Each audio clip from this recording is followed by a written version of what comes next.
Bom dia, meus amados irmãos, a graça e a paz do Senhor Jesus, louvado seja sempre o nome do Senhor. Nada na Escritura foi registrado por acaso. Deus quis nos revelar exatamente aquilo que Ele quis, com um propósito muito bem definido para todas as gerações. Portanto, quando você ouve a palavra do Senhor, você deve ouvir assim: Deus quer falar algo. Não foi por acaso que isso foi escrito. Assim, Salmo 102, versículos 18 a 22 diz assim: Ficará isto registrado para a geração futura, e um povo que há de ser criado louvará ao Senhor, que o Senhor do alto do seu santuário, desde os céus, baixou vistas à terra, para ouvir o gemido dos cativos e libertar os condenados à morte, a fim de que seja anunciado em Sião o nome do Senhor e o seu louvor em Jerusalém, quando se reunirem os povos e os reinos para servirem ao Senhor. Observe que desde já o salmista está consciente de que há algo que está sendo realizado que é maior do que a vida dele. Deus está realizando uma grande obra de salvação para testemunho entre todas as nações, como fora pré-anunciado, inclusive para Abraão, que nele, a sua descendência, seriam benditas todas as famílias da terra. Deus estava fazendo uma grande obra para futuras gerações conhecerem. Esta obra, ela é importantíssima, porque ela aponta para a redenção em Cristo Jesus. Portanto, quando nós lemos o Antigo Testamento e vemos o operar de Deus na vida de Israel, na vida daqueles homens do passado, nós vemos Deus mostrando para nós o operar dele salvífico, como Deus operaria em Cristo Jesus, em nós e por nós. Nós vemos o que Deus estaria para fazer em Cristo Jesus. Na vida destes homens, nós vemos como, de fato, a salvação não foi algo simples. Veja quantas lutas, quantas dificuldades, quantas tentativas de se destruir o plano redentor, impedindo que Israel continuasse. Tantas e tantas vezes Deus mostrou seu poder e superioridade, supremacia, sua glória, fazendo com que os planos malignos não acontecessem. Ou seja, nós vemos na história da redenção quão profunda é a guerra, quão ampla é a guerra que é travada dentro desta atmosfera que é a história redentora. Deus mostrou para nós que a sua salvação é algo grandioso. O que Deus fez e está fazendo não é algo pequeno. Você tem que ter essa noção. A salvação é algo grande.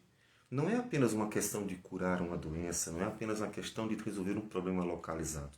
Envolve questões muito maiores. Tanto que lá em Efésios, Paulo conscientiza a igreja a lutar numa luta que realmente envolve muito mais do que os olhos veem. Ele diz: revesti-vos de toda a armadura de Deus para poderes ficar firmes contra as ciladas do diabo, porque a nossa luta não é contra o sangue e a carne, e sim contra os principados e potestades, contra os dominadores deste mundo tenebroso, contra as forças espirituais do mal nas regiões celestes. A redenção, ela envolve uma criação inteira. A criação inteira está vendo o plano de redenção acontecer, que tem a ver com anjos e demônios, tem a ver com homens e tem a ver com toda a criação. É por isso que quando foi nos dias de Josué que Deus mandou conquistar a terra de Canaã, Josué, lutando contra os inimigos, viu o sistema solar parar. Diz o texto que o Josué orou e o sol parou.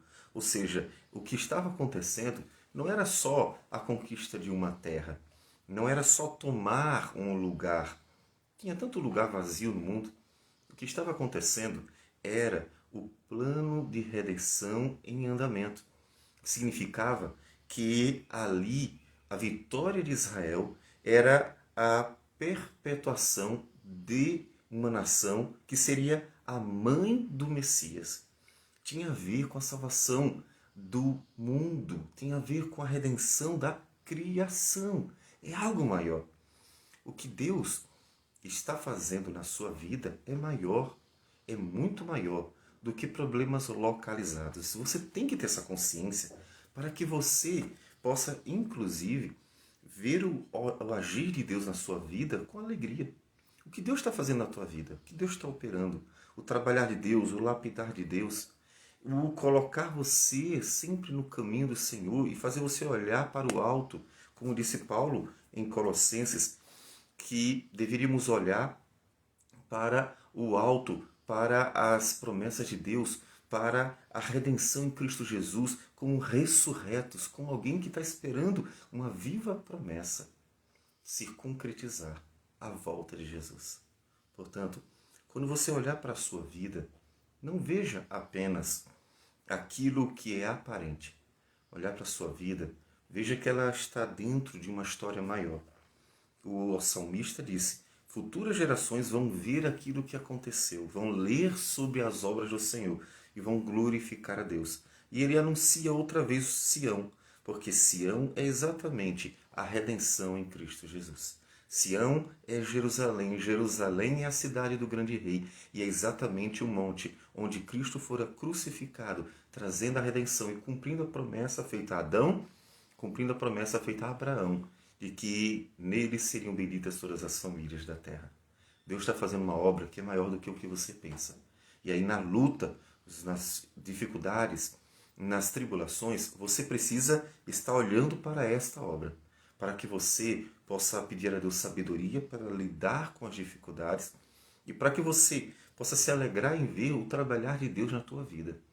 Para que você, no decurso da sua vida, tenha os olhos focados em Cristo e possa estar, de fato, buscando aquilo que vem lá do alto.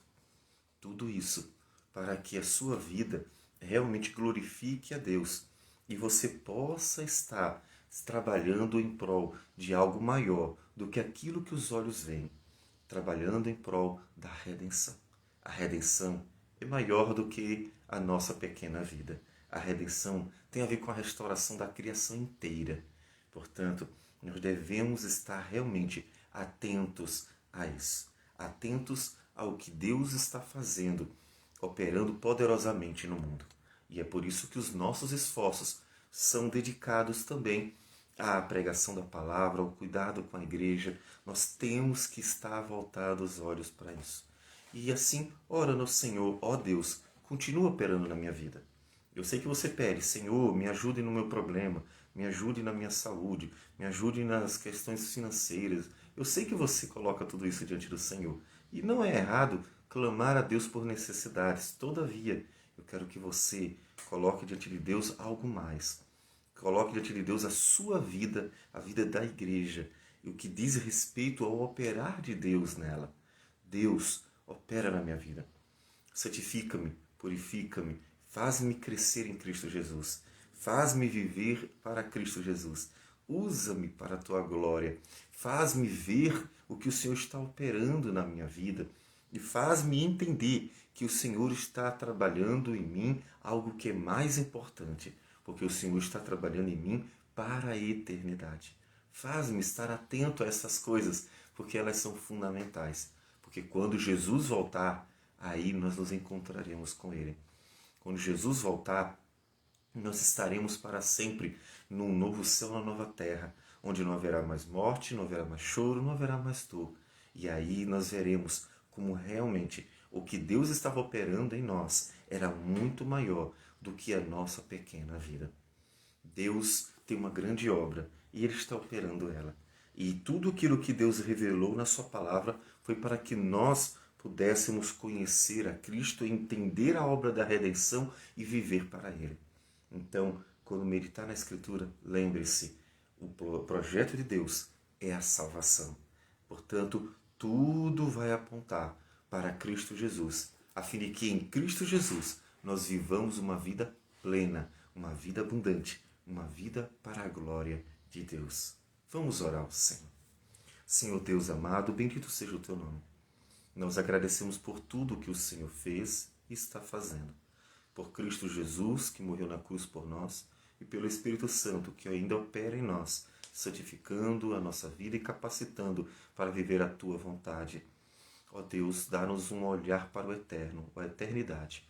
Dá-nos um olhar para a glória, para a vida que o Senhor prometeu.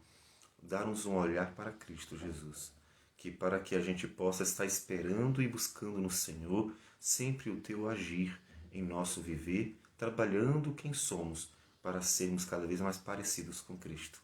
Que o Senhor receba a nossa gratidão por tudo que o Senhor já fez e tudo isso nós oramos em nome de Cristo. Amém, Senhor. Que Deus abençoe a todos e tenham um bom dia.